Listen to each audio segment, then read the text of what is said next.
claimed that President Barack Obama earned over $40 million in royalties from Obamacare. Good Lord, folks, you can't make this crap up. We asked the White House for comment about why the president reposted this story from the Dunning-Kruger Times. The statement that they sent back from the White House, it didn't address why the president shared that false headline. That post alone racked up millions of views from his 11 million strong following. And you didn't have to scroll far before seeing one of these toothless inbred jackaloons reposting it on Facebook like they just uncovered the smoking gun. And that right there is the MAGA echo chamber in full bloom. As for the Dunning-Kruger Times followers, well, the website calls those folks taters, quote, or conservative fans of America's last line of defense, which is the spin-off network. Dunning-Kruger Times describes taters as fragile, frightened, mostly older Caucasian Americans who believe nearly anything, unquote. Jake Tapper nailed it, proving beyond a shadow of a doubt that correlation does not equal causation. MAGA's entire hustle depends on blurring that line. New age grifters and fake psychics have been doing this for decades, and dumb people keep falling for it. And when you call them out, they get mad, because in their minds, criticism equals persecution. There's an old saying, if you're going to be dumb, you gotta be tough. Well, these folks make it look like an Olympic sport of stupidity. While we're on the subject of the Dunning-Kruger Times, I want to tell you about the Dunning-Kruger effect. And it starts in 1995 when some bank robbers outside Pittsburgh are picked up because they had robbed a bank with no mask, no disguise, no sunglasses, no mustaches. They were caught on closed circuit TV, and they were stunned that they were caught. Why were they stunned? Because they were under the belief that if they put lemon juice on their faces, they would be invisible. That's what they thought.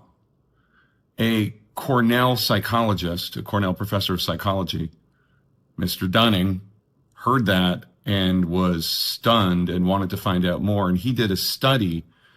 And basically the study suggests that the less somebody knows about a subject, the more they think they are an expert on that subject. In other words, stupid people don't know how stupid they are because they're so stupid.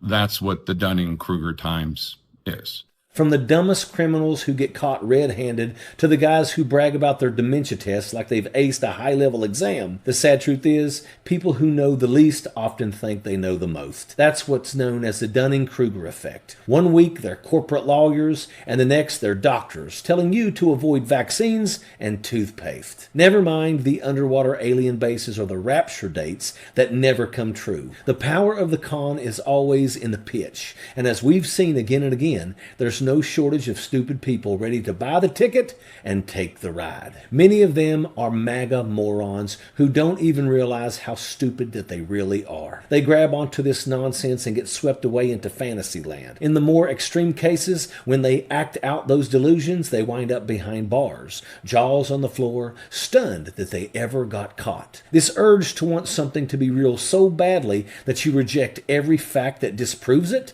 that's MAGA's whole identity. They confuse correlation with causation. They see coincidence and then they call it conspiracy. Trump's little Obama made $40 million from Obamacare claim? Yeah, that came from a website called the Dunning-Kruger Times. A website that, and this is not a joke, literally says right there on the homepage, everything on this website is fiction. You can't parody that. It's already parodying itself. Tapper explains that the Dunning-Kruger Times is part of a parody network called America's Last Line of Defense. And the fans of that network, the ones who repost this garbage and treat it like gospel, they even have a name.